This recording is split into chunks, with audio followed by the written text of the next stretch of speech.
Tudo tem o seu tempo determinado. Tudo tem seu tempo determinado. Tudo tem seu tempo determinado. Eu vou repetir para você. Eu já podia fechar a Bíblia para você ir embora. Hoje acaba a tua ansiedade. Hoje acaba a sua depressão. Vou repetir para você pegar. Hoje acaba a sua ansiedade. Hoje acaba as suas preocupações. E hoje a sua depressão vai por terra. Você vai voltar a dormir. Tudo tem um tempo. E há tempo para todo propósito debaixo do céu. Há tempo para todo propósito debaixo do céu. Se assenta dando glória no nome de Jesus.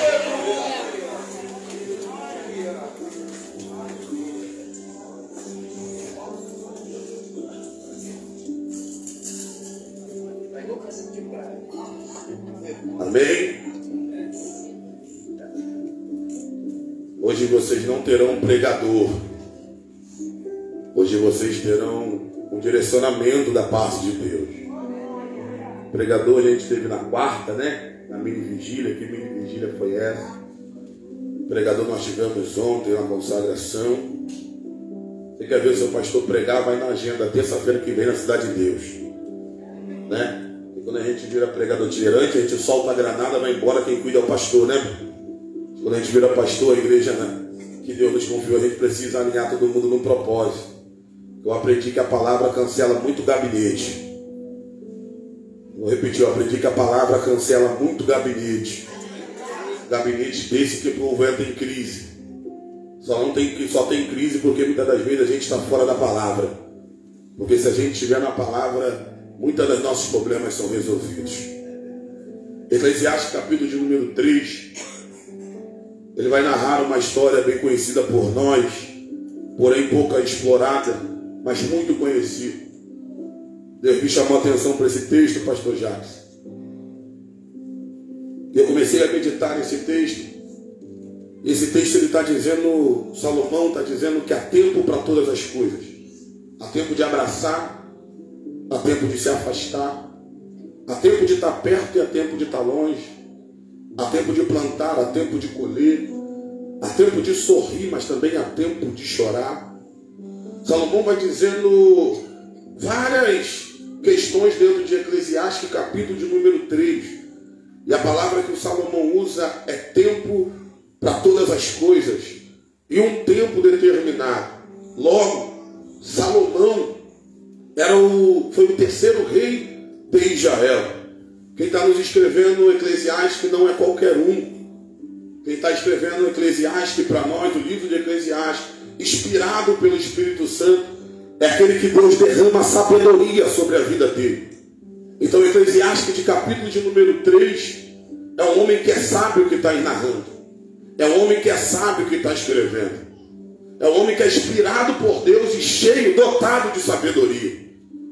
A história de Salomão, ela começa dentro de uma situação que gera muita revolta dentro de Israel, porque nós sabemos que Salomão, ele é filho de Davi com Betseba.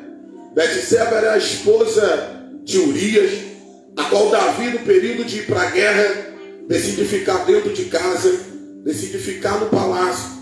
Davi vê Betseba se banhando, e aí Davi vê ela passeando, e Davi agora quer pegar Betseba para si. Só que nós conhecemos a história. A Betseba não tinha escolha como as mulheres do dia de hoje. Se fosse no dia de hoje, de repente Davi ia chamar Betseba e ela dizia: eu não posso, sou casado, eu não posso se envolver contigo, eu não posso me aproximar. A Betseba, de repente, se no dia de hoje ela podia falar não para o rei. Só que naquele tempo a Betseba não podia falar não para o rei. Era o que Davi queria. Davi é rei, e a ordem era de Davi. Então quando o rei Davi chama a Betseba, ela não pode dizer não, Tiago, porque Davi é o rei de Israel. E isso aqui não é culpa de Betseba. Isso aqui é culpa de um povo que, quando começou a olhar para o lado de fora, começou a desejar o que o povo de fora tinha. O que Betseba está vivendo aqui, pastor Deus, não é algo por causa que Davi está querendo somente, não. Betseba está vivendo algo aqui que é a escolha do povo. Porque quando o povo começa a pedir a Samuel um rei, ele fala, todos os povos têm reis. Todos os povos têm homens sentados no trono. Nos dás um rei também. O povo começa a pedir um rei de carne.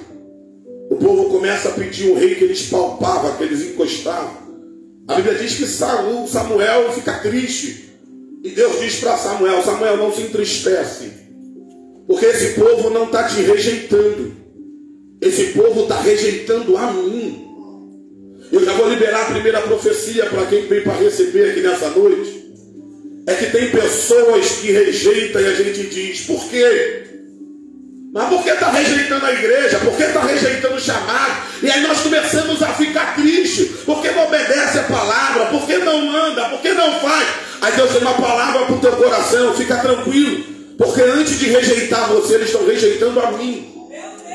Eles não estão rejeitando a você, Samuel. Porque você só é um porta-voz.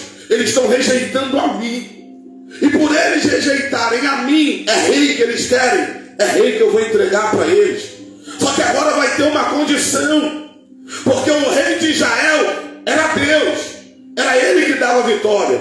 Era ele que liderava. Era ele que conduzia. Porque isso aqui, escuta isso aqui, gente. Quando nós começamos a olhar para fora, temos duas opções. Ou nós vamos valorizar o que temos dentro, ou nós vamos desprezar o que nós temos dentro. Porque quando você olha para fora, ou você vai ver gente pior do que algumas coisas que você tem.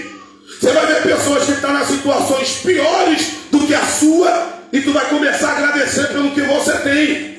Mas também tem uma segunda opção. E a segunda opção é quando nós olhamos para fora e vemos que o que as pessoas têm aparentemente é melhor do que é o que nós temos. Nós começamos a desvalorizar aquilo que Deus nos deu. Começamos a desvalorizar aquilo que Deus nos entregou. Então aqui lá vai um perigo para quem olha para o lado de fora. Ou você vai valorizar o que você tem, ou você vai desprezar aquilo que Deus já te entregou. O segredo nunca foi olhar para fora. O segredo sempre foi olhar para dentro e valorizar o que nós temos dentro. Porque não conhecemos o preço que a pessoa pagou para poder ter o que ela tem. Não conhecemos a história que a pessoa tem para estar vivendo o que ela tem. É por isso que não podemos olhar ou andar com a vida dos outros. É por isso que nós temos que olhar e andar com a nossa própria vida. Uma certa vez Asaf, ele vai olhar para fora. Ele parou de olhar para dentro. Quando ele olha para fora, ele vê quem não serve prosperando. Ele vê quem não tem intimidade crescendo. Ele vê quem não vem para o culto, a porta sendo aberta. Ele vê quem não está vindo para o culto, o casamento dando certo.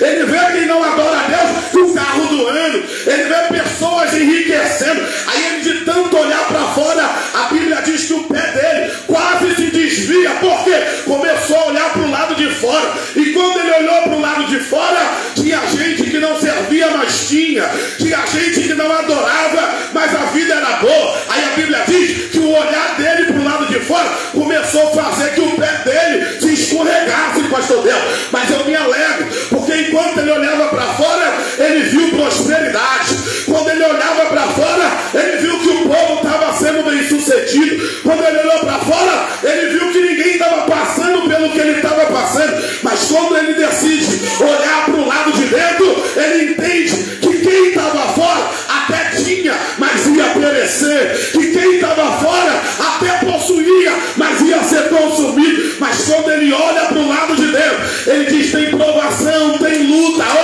Se a gente vai levantar a mão, ele está dizendo: tem aprovação, tem luta, tem choro, mas eu vou esperar aquilo que há de se revelar.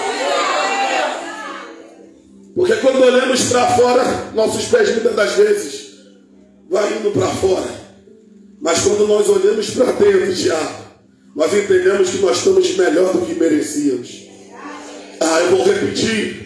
Olhar para fora, muitas das vezes a gente vai ver um montão de vida dando certo. E aí quando a gente olha, de repente, algumas áreas da nossa vida não dando certo, a gente acha que Deus é só com o povo. Mas é porque a gente não olhou para trás para reconhecer o que Deus já fez pela nossa vida. Porque se você olhar para dentro da sua vida, você vai ver que você está muito melhor. O Evangelho não fala de você ser melhor do que o próximo. O Evangelho fala sobre você ser melhor do que você mesmo. A oportunidade que Deus está me dando hoje não é para mim ser melhor do que o pastor Jarson. A oportunidade que Deus está me dando hoje não é para mim ser melhor do que o Eduardo. A oportunidade que Deus me dá hoje, toda vez que eu levanto com fôlego, é de eu ser melhor do que eu mesmo. Porque diz a Bíblia que não vai ser o irmão que me salva, mas a salvação ela é individual. É cada um que cuida da sua vida, é cada um que cuida do seu templo. E eu vou liberar para quem tem mão para poder levantar. Para de olhar para fora, para de olhar para quem tem, para de olhar para quem prospera, para de olhar para quem cresce. Porque se você olhar para você, você vai ver que você está melhor do que merece.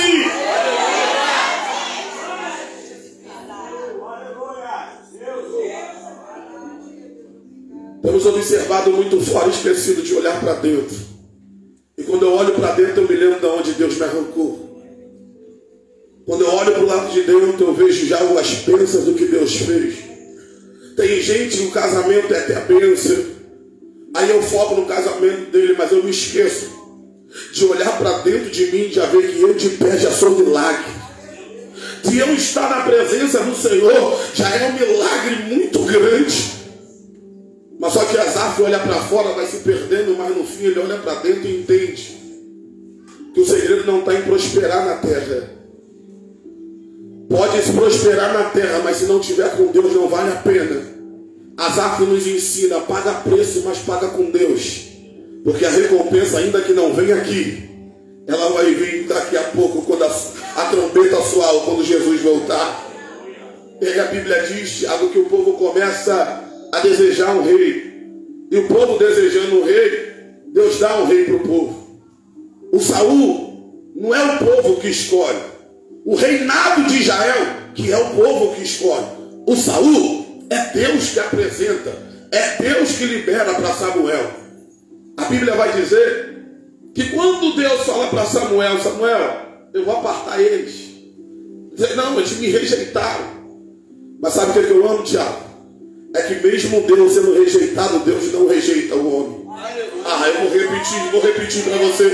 Algo que vai me constranger, pastor já. É mesmo Israel desprezando Deus, rejeitando ele. Deus não rejeita Israel. Porque ele até entrega Saul. Mas a última palavra não é de Saul. A última palavra sobre o povo de Israel é de Deus.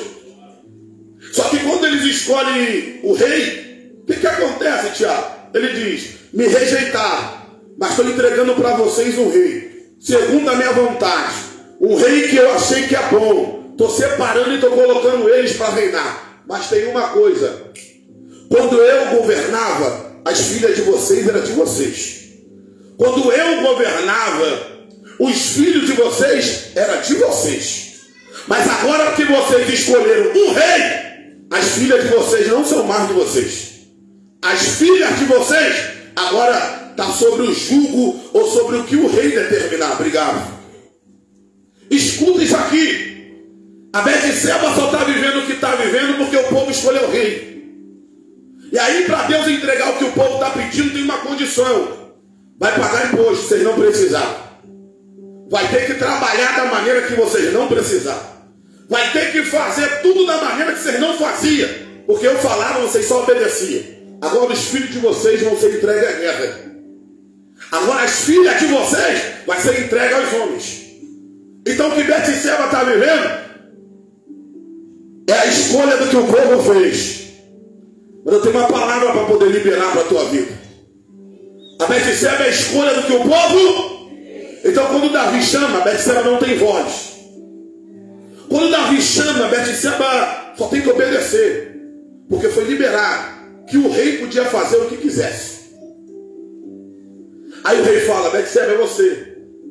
Quando o rei pega a Betseba, pastor Deus, a Bíblia diz que ela era casada. E por ela ser casada, o seu marido vai para a guerra. Porque foi dito que os homens tinham que ser dados à guerra. E agora Urias está na guerra, Davi está no palácio. Isso aqui é sério. Quando Davi se deita e descobre o que ele fez, ele fala para Urias: vem para cá e fique em casa com a sua esposa. Aí Urias vai dar um tapa na cara de Davi. A fala de Urias é: como pode os meus irmãos em guerra e eu ficar em palácio? Escuta isso aqui é muito sério. Isso aqui não é a fala do pastor, isso aqui é a fala de Urias. Como pode eu ficar na minha casa de boa com a minha esposa, enquanto os outros homens estão tudo guerreando? É Davi, é Urias dizendo: não tenho como ficar descansando enquanto tem gente guerreando por mim.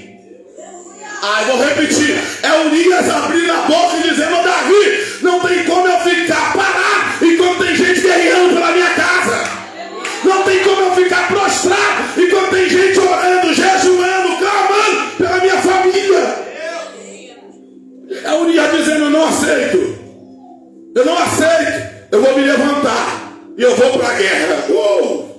Eu vou liberar para você entender isso aqui. Tem muita gente que só quer que a gente guerreia pela casa, mas Deus vai levantar Urias. Eu vou profetizar: Deus vai levantar Urias. Quem é Urias, pastor? Se é tempo de guerra em casa, eu não fico. Se é tempo de peleja em casa, eu não fico.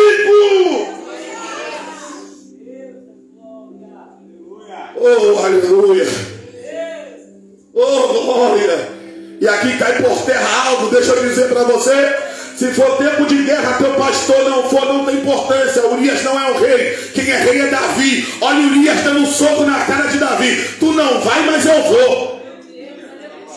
Olha o soldado batendo no rei de Israel: ei, você é pastor? Não vai não? Fica aí, eu não preciso de você. Os meus irmãos estão na guerra e estão guerreando. Acabou a desculpa de você não for porque o teu líder não foi. Acabou a desculpa de você não ir porque a esposa não foi. Acabou a desculpa de você não ir porque o filho não foi, a filha não foi, a mulher não foi. Acabou, Urias. É guerra, se levanta e vai guerrear.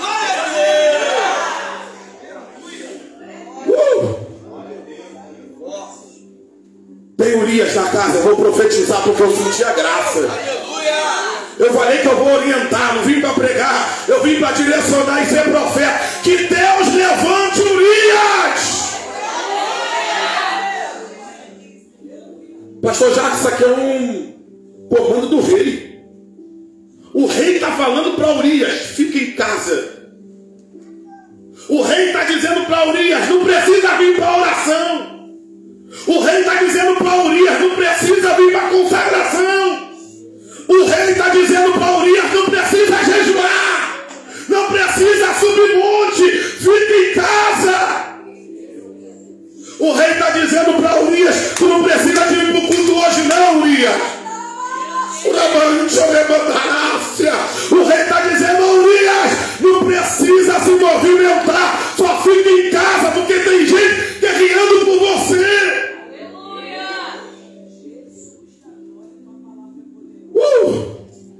Mas Urias, pastor Jacques, fala: eu não, rei.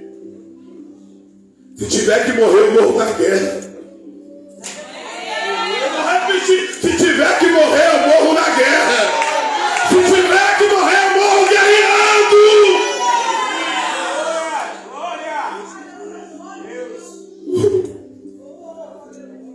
Urias, fica tranquilo. Se a tua renúncia te colocar de frente da guerra para morrer, fique em paz. Porque o dono do exército está olhando o que Davi está fazendo. Urias, se for pagar preço, for o preço, for a morte, fique em paz, Urias. Só não deixa de guerrear, Urias. Porque olha só, Deus vai prestar conta com Davi. Ou melhor, Davi vai prestar conta com Deus. Mas Urias não vai ficar em casa. Porque hoje eu estou cansado, eu não vou, mas eu estou em guerra. Hoje eu tenho que passear, não vou. Eu estou em guerra, pastor Jacques. Meus irmãos estão guerreando pela minha casa, pela minha família. Hoje eu vou para o shopping, hoje eu não vou para o culto, hoje eu vou dormir até a tarde. É porque não entendeu que está em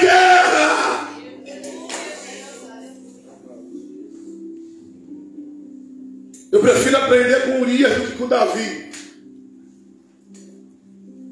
Davi no tempo de guerra está no palácio e cai com Betseba. Urias no tempo de guerra não quer ficar em casa. Quer meter mão na espada e ir para a guerra. Eu vou repetir isso aqui para você entender. Urias é alguém que não arreda o pé da guerra.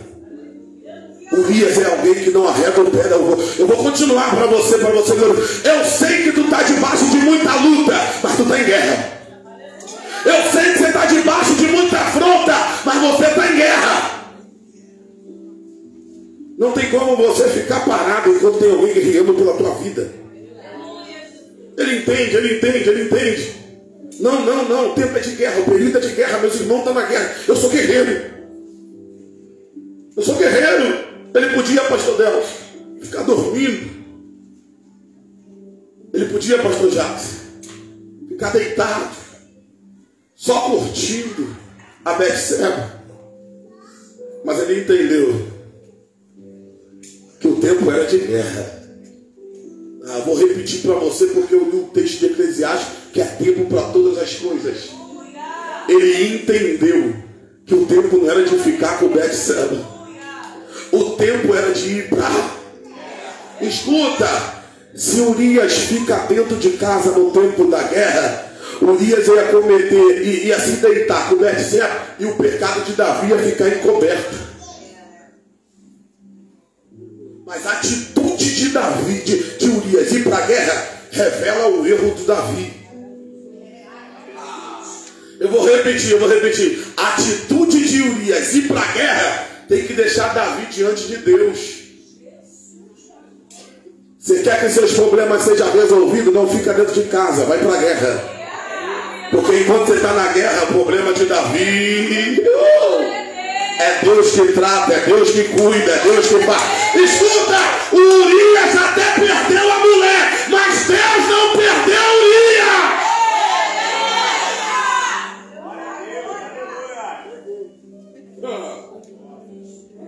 Oh, glória. Não perdeu Urias. E aí sabe qual é engraçado? E vai para a tua vida. Que Urias está indo para a guerra. Fala aí, Urias está indo na guerra. Só que a covardia acontece na casa de Urias enquanto ele está na guerra. Fala assim para quem está do seu lado. Fala assim, cara, fica em paz. A covardia não acontece quando Urias está em casa. A covardia acontece quando Urias está na guerra.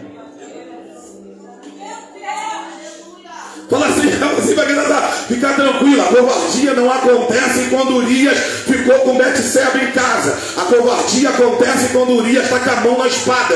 A covardia acontece quando Urias está com a mão marada. A covardia acontece quando ele está servindo. A covardia acontece quando ele está vindo para a casa de Deus. É aí que acontece. Só que eu glorifico a Deus, porque enquanto Urias está na guerra, quem cuida da casa de Urias não é ele. Eu vou repetir. Quem cuida da casa de Urias não é ele. Quem cuida da casa de Urias é o Deus do exército que ele está servindo diante da guerra. Lá vai a profecia para você. Para de ficar em casa para cuidar de Betseba. Porque a Bíblia diz que os seus olhos eles dormem, que os seus pés tropeçam, que a sua vida cansa. Mas quando você deixa para poder vir para o exército de Deus, eu tenho notícia de quem vai cuidar da tua casa. Os olhos dele são como chama de fogo. Eis que ele não dorme, e eis que ele não tosqueneja. Quem? O guarda de Israel. Lá vai a outra profecia. Porque se Deus não vigiar a cidade, em vão vigia o sentinela. É melhor Deus tomando a conta do que você.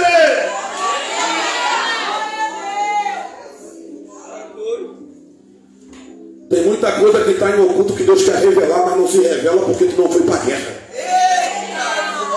Eu vou liberar que a profecia vem em frente. Tem muita coisa escondida, eita Jesus, que não foi revelada porque o tempo é de guerra e tu quer ficar cuidando de Betseba. Aí Deus está dizendo, sai para a guerra para tu ver que eu não revelo o que Davi fez.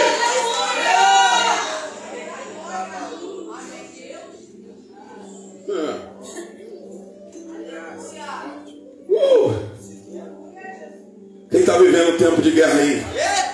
Larga Betseba e vai pra guerra. Ô Urias, é guerra. Enquanto tu tá aí, o que está em oculto não é revelado, cara. Mas o dia que você sair, porque é o tempo da guerra, se prepara. E já tem um profeta chegando diante de Davi. Porque quem comete pensa que nem está aí. O Davi faz, acha que ninguém viu. Por quê? Porque está todo mundo na guerra, pastor. Se está todo mundo na guerra, se está os homens tudo na guerra, não tem quem vai denunciar Davi. Só que tinha um que estava na guerra e também estava com os olhos em Davi. Tem um que os seus olhos não é limitado, pastor Jato. Tem um que o olho dele está aqui, mas também está lá na nossa casa. Ah, eu vou repetir. Tem um que os olhos dele estão aqui, mas também está na nossa casa. Está aqui, mas está lá onde quiser. Aonde tiver a tua Betseba, é onde os olhos dele também estão. Porque ele não é um Deus que só contempla a guerra. Ele é um Deus de quem fica em casa também. Porque a Betseba não pode ir para a guerra, porque não é para a Betseba ir para a guerra. Ah, vou repetir, só o pastor Delcio pegou. Não é para Betseba ir para a guerra, é para Urias. Ah, sabe qual é o problema? Todas as vezes, a Betseba quer ficar em casa e a gente quer ficar junto com ela. Estou falando isso aqui de mulher não, tá, gente? De esposa. Estou falando isso aqui da área da tua vida que te prende e não te deixa ir para a guerra. Às vezes a gente quer ficar com Betseba e esquece que tem que ir para a guerra. Só que a realidade é eu ir para a guerra. Porque o Deus que estava vendo a guerra estava vendo Betseba. Aí ele levanta um profeta. E o profeta vai diante da casa de Davi. E quando esse profeta chega na casa de Davi, libera uma palavra assim para Davi. Davi tinha um homem. E sabe qual é o terrível? É que o Davi tem intimidade com Deus, sim ou não, gente? Sim. Vou repetir. Davi tem intimidade com Deus, sim ou não, gente? Sim. Mas Deus decide não falar diretamente com Davi. Primeiro Deus fala com o profeta. Por quê, pastor? Porque Davi já sabe que cometeu e está em oculto. Então de repente Deus está chamando Davi para falar com Davi. Davi não quer ouvir. Ou Davi já sabe o que cometeu e não está nem aí. Aí para Deus, que não está muito importando com o que Davi está achando, mas precisa corrigir Davi, ele fala com o profeta. Fala para quem está do seu lado. Ou tu se arrepende ou ele vai usar alguém. Vou repetir. Ou tu está ouvindo o que o Deus está falando, ou ele vai usar alguém. Porque em oculto não vai ficar. Eu vou repetir. A covardia em oculto não vai ficar. É rei, mas Deus tem seus profetas. Não quer ouvir? Tá bom, tá com o rei na barriga, né? Deus vai levantar um profeta. Deus vai levantar um profeta. Profeta, vai lá. Olha Davi, está em oculto. E olha Deus, já falei com o profeta. Aí quando Davi se posiciona, ele chega para... Quando o profeta se posiciona para falar com Davi, ele chega lá contando uma história. A Marcela deu uma saudação que isso aqui mexeu comigo. Porque quando conta a história, o Davi não está nem aí, pastor Jato. Porque ele entende que não é com ele. Porque tem gente que faz e esquece. Vou repetir, porque tem gente que comete e esquece.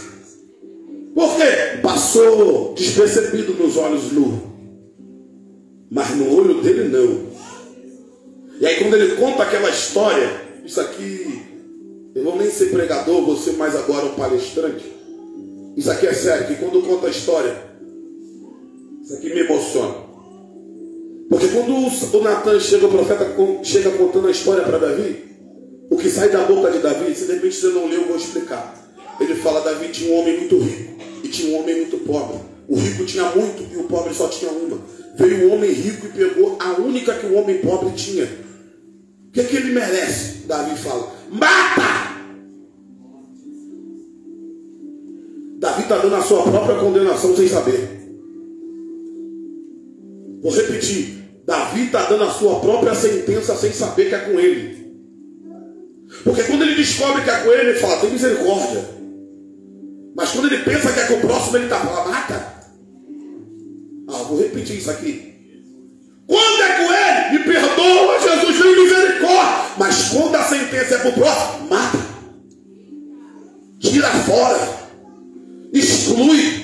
Não anda. Não fala. Mas quando é com ele, tem misericórdia dessa atitude. Tenha misericórdia dessa ação. Mas deixa eu dizer para você, Deus tem usado muitas pessoas para falar contigo, mas está contando a tua vida. E qual tem sido a sentença que tu tem dado? Vou repetir isso aí. Tem muita gente vindo quebrada, arrebentada, desorientada, e você está dando sentença. Não quer buscar Deus porque não quer. Não quer se santificar porque não quer. Deixa de lado. Isso aí é falta de vergonha na cara ou é pecado. Cuidado, que pode ser a tua história no dia de amanhã. Porque a Bíblia diz que os que estão de pé, cuide-se para que não caia. Porque amanhã tu pode não conseguir buscar, tu vai chegar para alguém vai falar, preguiçoso. Você não quer buscar porque você não quer. A mão eu não estendo para você. Por quê? Porque é o que você está contando hoje. A sentença que tu dá hoje pode ser a tua vida amanhã. Vou repetir. Quando Davi chega na guerra, os irmãos falam, sai daí, quem é você? Mas ele quer o rei dele, lá no futuro. Imagina se Davi reinando e olhando para o irmão. O que você desdenhou hoje sou eu. Mas se tua sentença fosse diferente, tu podia ser um dos meus soldados. Cuidado com a sentença que você está dando. Porque quem está contando a história de hoje pode estar contando a tua história de amanhã. E outra, tem muita gente que veio igual você. E hoje tu não quer ter a paciência que um dia alguém teve por você. Eu costumo dizer que eu agradeço a Deus por todos os momentos que eu passei. De queda, de tropeço. Porque hoje, os que chegam a mim caído, eu falo, dá para levantar.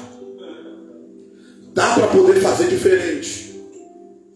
Dá para poder avançar. Porque na vez que eu tive uma queda, eu chamei meu pastor para conversar e meu pastor falou assim, nada mudou ainda, filho. Porque a queda não define quem você é em Deus. Só vai e não peques mais.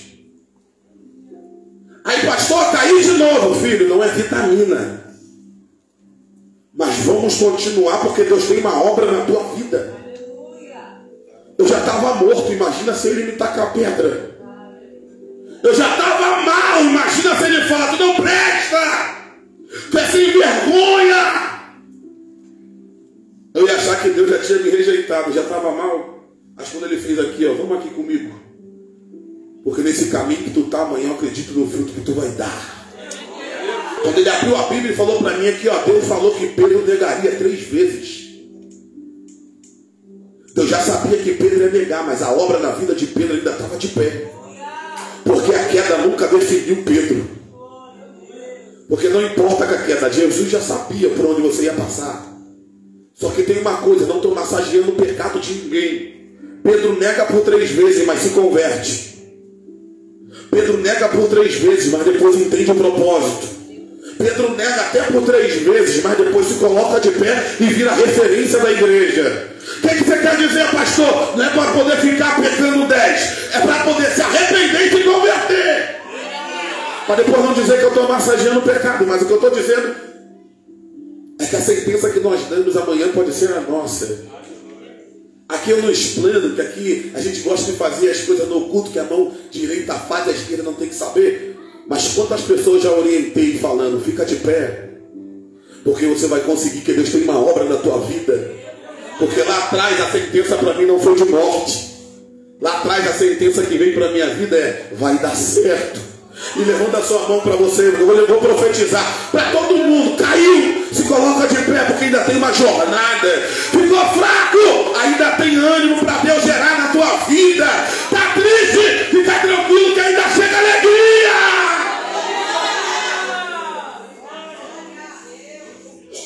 E aí Natan chega, conta a história para Davi. Davi dá a sentença, ele fala, é você, cara. Aí Deus tem misericórdia de Davi. E aí agora Davi, a Betseba engravida, pastor Jacques. Só que olha a consequência que Betseba vai ter que passar por algo que não foi ela que cometeu. A ordem para Davi é: o filho que está no ventre de Betseba nasce, mas morre. Era Deus dizendo: ela vai gerar, mas com o tempo morre. Escuta, isso aqui é muito sério. Tem muita gente gerando em pecado. Filho de pecado não cresce.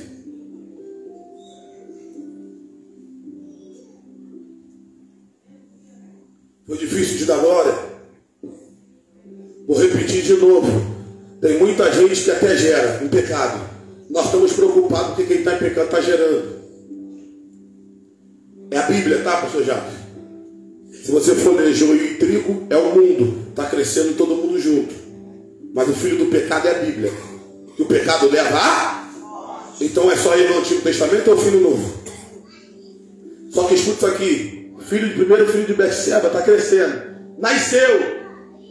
Mas a sentença dele já era de morte. Imagina Davi orando, jejuando, gritando. Por quê? Era fruto do pecado, mas ele amava. E a ordem para o fruto do pecado é morte. Davi já se apegou, Tiago, mas vai ter que morrer. Cuidado para você não gerar nada no pecado, que você pode crescer um certo sentimento. Só que a ordem que Deus está liberando hoje é: vai morrer. Davi ora, jejua, grita, faz tudo. E Deus: eu não vou tirar. É pecado, vai morrer. Porque se Davi não é corrigido dessa maneira, todo mundo gera em pecado e só gritar, não mata. Senão Deus ia gritar, não mata. Por quê? Porque tu não matou de Davi. Então você já entende que tudo que tu gerar no pecado já está abortado. Já nasce morto. Vou melhorar até ganhar vida. Aí Davi ora, jejua, busca. E Deus faz o quê? E Deus faz o quê? Deus faz o quê? Fala para quem está do seu lado assim: não gera nada do pecado, não. Porque você vai ter dois trabalhos: o de cometer e o de enterrar. Aí a Bíblia diz, Tiago, que morreu. Davi se levantou, foi adorar. A sentença já foi dada, sim ou não? Sim. Só que tem um segundo filho. E escuta isso aqui que é muito sério. A dor que Davi está sentindo é a mesma dor que Betseba está sentindo, sim ou não? Sim. A Betseba tem culpa? A Betseba tem culpa? Não. Então a escolha de Davi está pesando para alguém que não tem nada a ver? A escolha de Davi está pesando para quem não tem nada a ver? Você sabia que tem pessoas que pagam consequências por causa de escolha nossa? As nossas escolhas às vezes sacrificam quem não tem nada a ver. As nossas atitudes sacrificam quem não tem nada a ver. Mas aí fala que assim, ó, tem um segundo filho. Fala assim, tem um segundo filho. E esse segundo filho se chama Salomão. Fala assim, o próximo filho se chama Salomão. E quem é Salomão? Fala assim, rei de Israel. Quem vai se tornar Salomão? Fala, rei de Israel. Mas o Salomão não é honra para Davi. O Salomão é honra para Betseba. De repente você não tinha pegado isso aqui. O Salomão não é honra para Davi. O Salomão é honra para Betseba.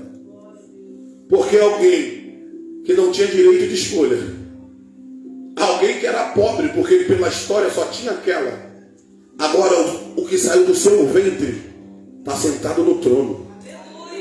Eu vou repetir para quem entendeu.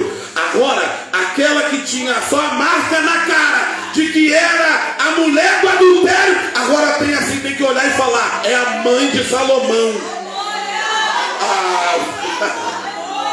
Eu vou repetir. Olhavam para Betseba e falava: era a mulher de Urias. Agora tem que olhar para ela e tem que dizer: é a mãe de Salomão. A sentença vai mudar. Vai sair a vergonha e Deus vai estabelecer a dupla honra. Eu vou profetizar.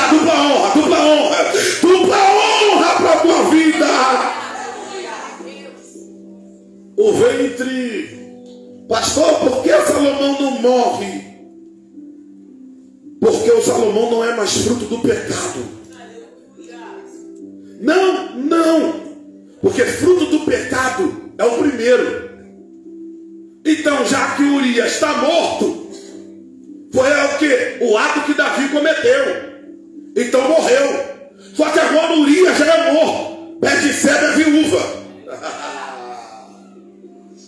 Eu vou repetir. Agora que a Betseba é viúva, Davi pode tomar ela como esposa.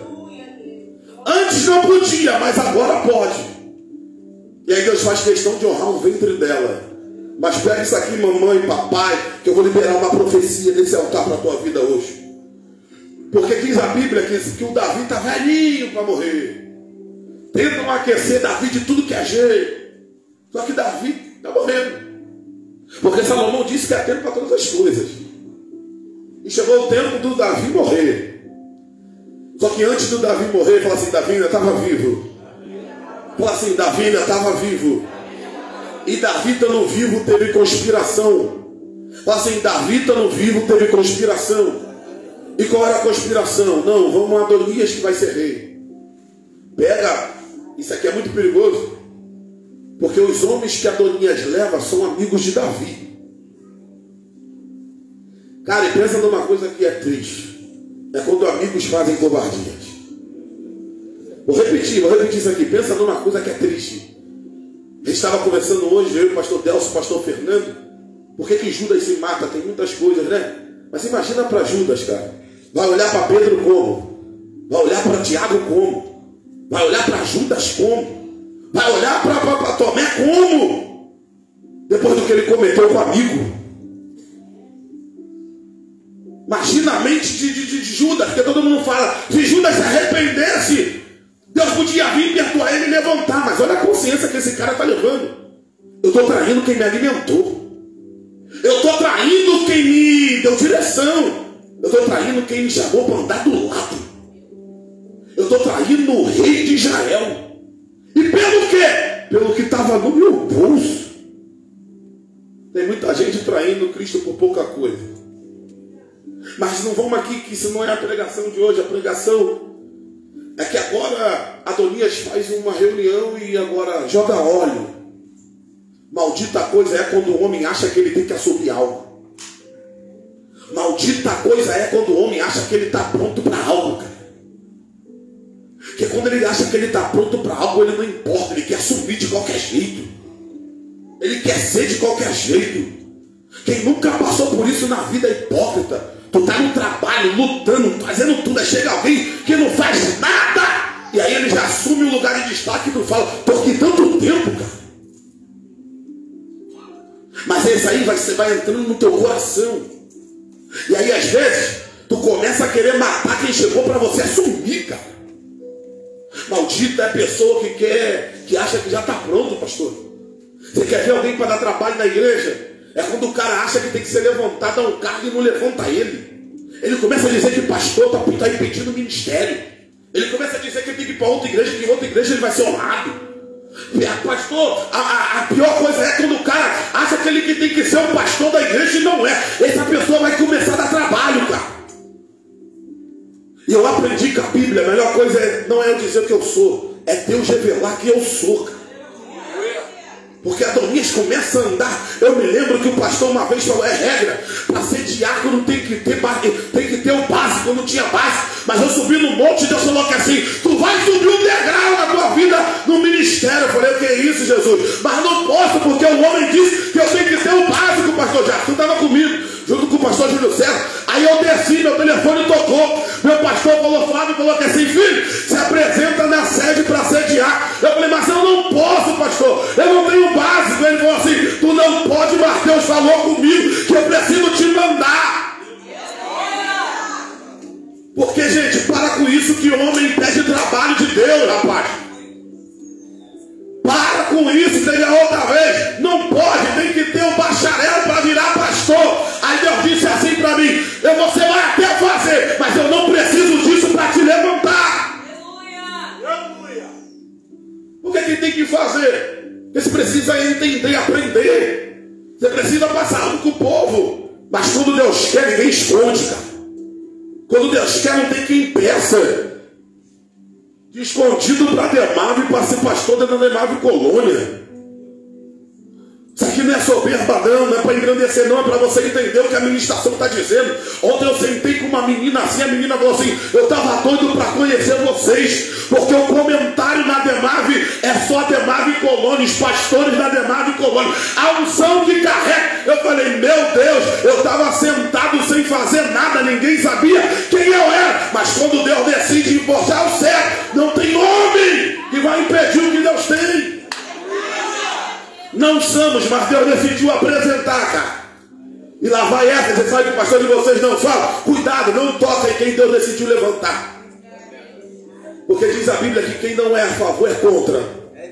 Se foi Deus que escolheu, cuidado, você pode estar indo contra quem Deus escolheu.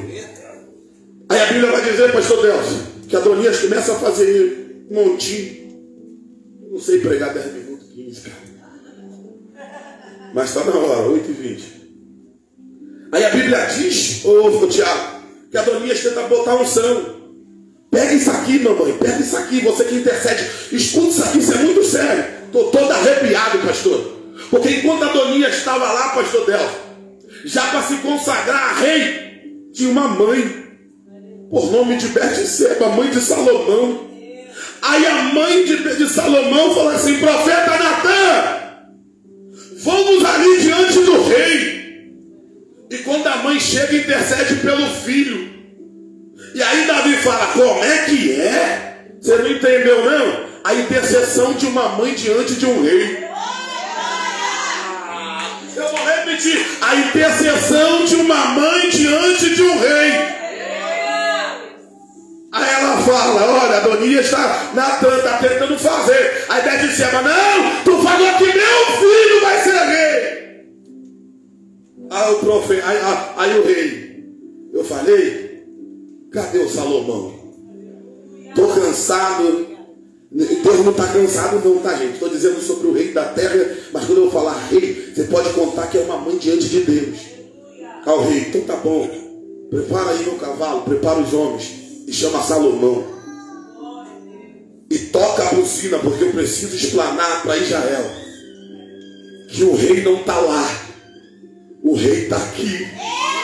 Vou repetir. Não se preocupa com a carroça de Adonias, porque ainda tem Natan, tem Betseba, e Davi não está morto. Aí o rei, vem. A intercessão de uma mãe coloca seu filho no trono. Eu vou incentivar você para poder orar. Vou incentivar. A intercessão de uma mãe coloca o filho sentado num trono. A intercessão de uma mãe diante de um rei coloca o filho sentado num trono. Se Betseba se cala, Adonias é rei. Se Betseba não chega diante do rei, Adonias que é o rei de Israel. Mas porque Betseba intercedeu, Salomão virou o rei de Israel. Levanta a tua mão que eu vou profetizar. A tua intercessão vai fazer teu marido, vai fazer a tua esposa, vai fazer teu filho, vai fazer teus filhos, vai fazer alguém que você intercede sentar em lugares só por causa da tua intercessão.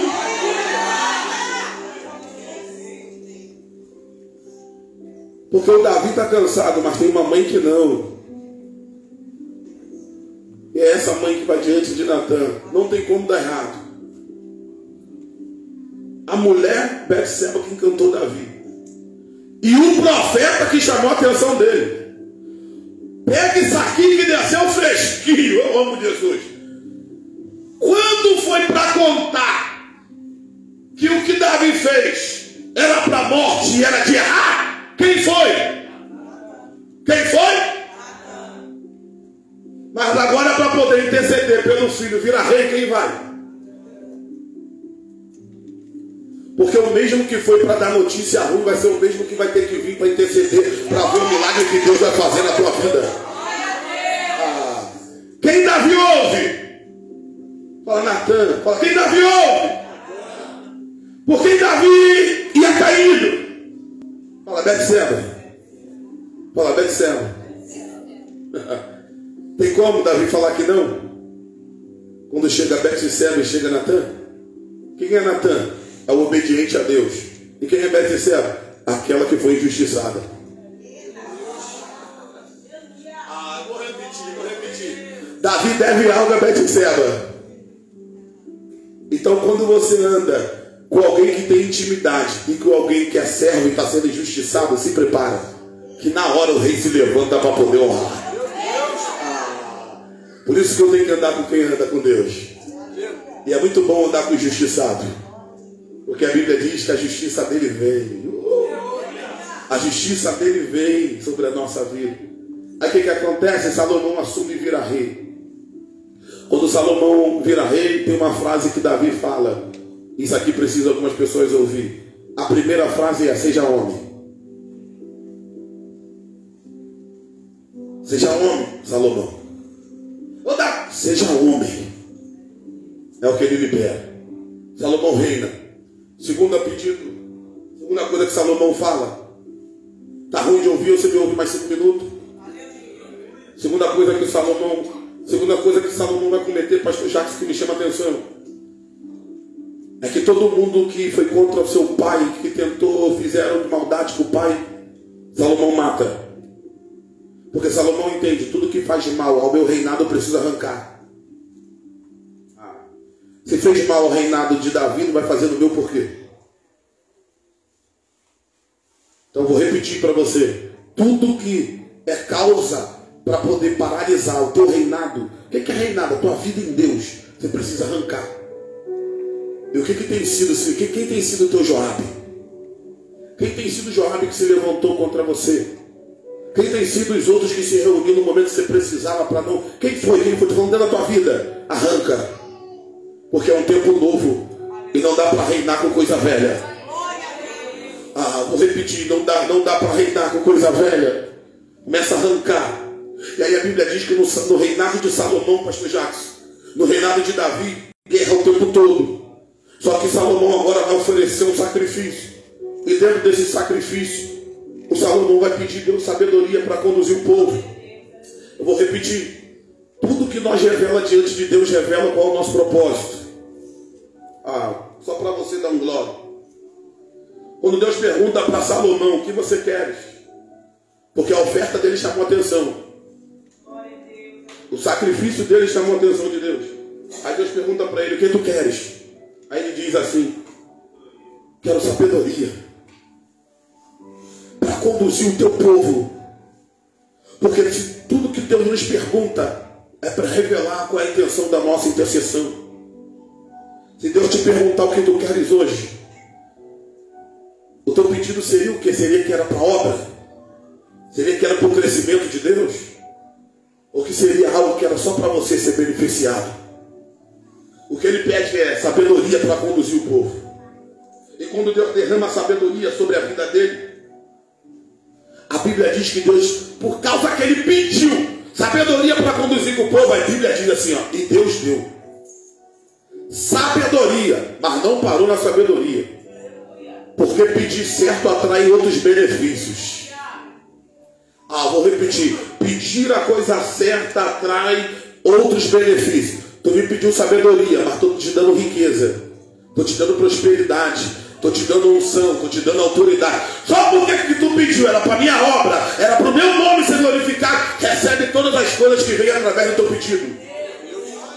Só que ele liberou no céu, mas ele disse assim, enquanto tu andares no meu caminho. Está liberando sabedoria, está liberando prosperidade, riqueza, sim, mas tem uma condição: o dia que tu sair, o dia que tu desviar da minha presença, o dia que tu destupiar dela, será arrancado. Salomão começa levantando altar. Oh, glória! Salomão começa adorando. Salomão começa glorificando. E a minha pergunta é: como alguém com tanta sabedoria se perde? Aí ele vai abrir a boca e vai dizer assim: tudo é vaidade. Salomão estava dizendo: tudo que eu lutei foi vaidade. Tudo para onde eu... foi vaidade. Aí ele vai dizer assim, pastor Jackson, isso me chamou a atenção. E no reino de Salomão, não foi um período de guerra. Foi um período onde ele governava o seu e ainda dava ordem para os outros. Porque fala para quem está do seu lado, o de Davi, reinado de Davi, espada, sangue. Mas o reinado de Salomão não precisou de espada. Fala para quem está do seu lado assim, não precisou de braço, precisou de sabedoria. A espada trouxe guerra, mas a sabedoria trouxe paz. Tem muito lá em guerra porque está preferindo a espada em vez da sabedoria. Só que eu estou te dando uma senha aqui. Espada traz guerra, sabedoria traz paz. Espada traz sangue, sabedoria traz paz. E Deus vai tocar na tua mente e vai dar sabedoria para você.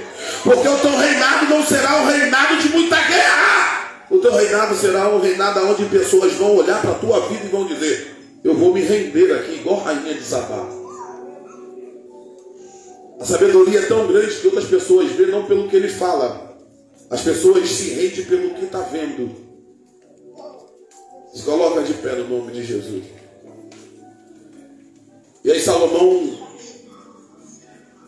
tem a sabedoria dele. Período de paz, período de alegria. Só que Salomão vai se perdendo, vai se perdendo, vai se perdendo, vai se perdendo. Só que hoje eu não vou pregar sobre o Salomão perdido. Hoje eu estou pregando sobre o homem que recebeu sabedoria de Deus. E todos os reis vizinhos se rendiam a ele e pediam orientação a ele. Reinado de Salomão era com tanta sabedoria. Uma das coisas que marcou Salomão é quando uma pessoa traz uma criança. Porque a criança é a única que viveu onde tem duas mortas. E aí Salomão diz, então tá bom, eu vou cortar essa criança no meio. E aí vou dividir metade para uma mãe e metade para outra. Aí a mãe verdadeira grita, não, pode dar para ela. A sabedoria de Salomão entendeu que quem é a dona era a mãe que falou que podia dar para outra. Por quê? Porque todos que vê algo teu morrendo se compadece. Vou repetir. Todos que vê o que é teu morrendo se compadece. O amor da mãe é revelado no meio da guerra. Não mata. Porque é meu filho. Eu prefiro viver de pé do que ver morto. Então quando você vê alguém deixando algumas coisas de morrer, é porque nunca amou. Quando você vê algumas pessoas deixando morrer, corta mesmo, é porque nunca amou. Porque quando tiver amor no coração, fala, não mata. Pode não estar comigo. O amor é tão grande que eu prefiro ele com outra pessoa mais vivo. Sabe por que tem gente que não ama o chamado, pastor Jackson? É porque tem gente que prefere ver o outro morrendo em Deus. Mas se ele amasse mesmo o ministério de Deus, não importa se a unção está na minha vida. Não importa que a pregação continua sendo pregada. O evangelho continua sendo anunciado. Aí Salomão vai abrir a boca e vai escrever Eclesiastes. E ele vai dizer assim, há tempo determinado para todas as coisas debaixo do céu. E aonde que eu falei que vai acabar a ansiedade? Se é tempo de chorar, para de querer sorrir. Vou repetir. Se é tempo de chorar, é doído, mas é a Bíblia. Para de querer sorrir. Se é tempo de plantar, para de querer colher. Se é tempo de se afastar, para de reclamar que ninguém está perto. Se é tempo de ficar longe, para de querer se aproximar. Porque existe um tempo determinado para todas as coisas. Só que a crise do século 21 é a ansiedade e a depressão. Porque queremos viver tudo de uma vez e tudo da mesma maneira. Só que essa semana eu ouvi algo, pastor Jackson, que um homem falou assim, ei, você quer sol para a tua vida o tempo todo, mas você esquece que a chuva beneficia alguém. Escuta isso aqui, e a realidade. Porque enquanto tem sol, o pessoal da praia vende. Mas se continuar com o sol, a praia está vendendo. Mas quem vende guarda-chuva não ganha. Então, o dia que estiver chovendo, se alegra. Porque você pode não estar sendo beneficiado, mas tem alguém que está recebendo. Porque existe um tempo determinado para todos.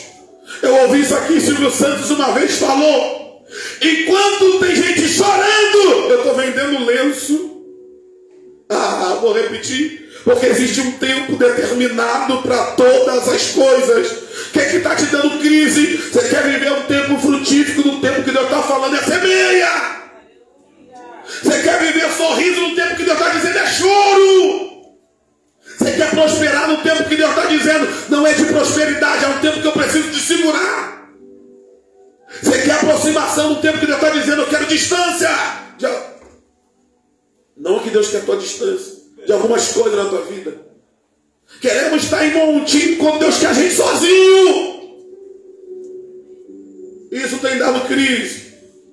Mas eu tenho uma profecia para liberar para você que eu encerrei. Existe tempo determinado para todas as coisas. Está chorando? Existe um tempo de alegria também para a tua vida. Existe um tempo que tu está se sentindo sozinho, mas fica tranquilo. Que vai ter um tempo que vai ter tanta pessoa te bajulando, te abraçando e cuidando de você. Eu vim liberar para alguém: se é o tempo de chorar, chora, mas se prepara que o tempo de sorrir também vem. Se é tempo de plantar, planta, mas se prepara que também vai ter um tempo de colheita. Eu vou liberar para você: não é só choro, tem alegria também. Não é só solidão, tem gente para te abraçar também. Mas existe um tempo determinado. E o que vai nos fazer crescer é entender o tempo que nós estamos vivendo. Porque se eu entender que o tempo é de choro, eu vou chorar, não vou querer sorrir. E se eu entender que o meu tempo é de choro, pastor Deus, eu vou chorar. Porque é meu tempo de chorar. Se alguém chegar para mim, para de chorar, eu vou falar, não paro. Porque é o tempo de eu derramar lágrima. Mas também não manda eu chorar no tempo de alegria. Eu vou repetir. Não manda eu chorar no tempo do sorriso. E a gente precisa entender isso. Você está na prova. Essa prova não vai durar a vida toda. Apóstolo Paulo disse: tive fome, mas também tive fartura. Ele vai dizer que ele sentiu frio, viveu padecendo, mas também teve tempo de palácio.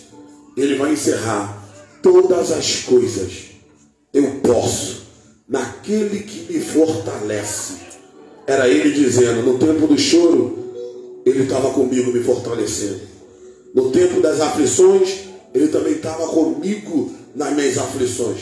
E tudo isso que eu falei para você, no tempo que você estiver vivendo, a única coisa que você não pode perder é a presença de Deus.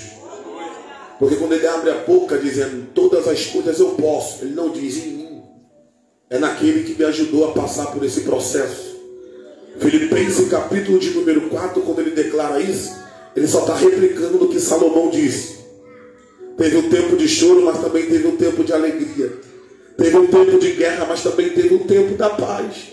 Teve um tempo de padecer, mas também teve um tempo de florescer.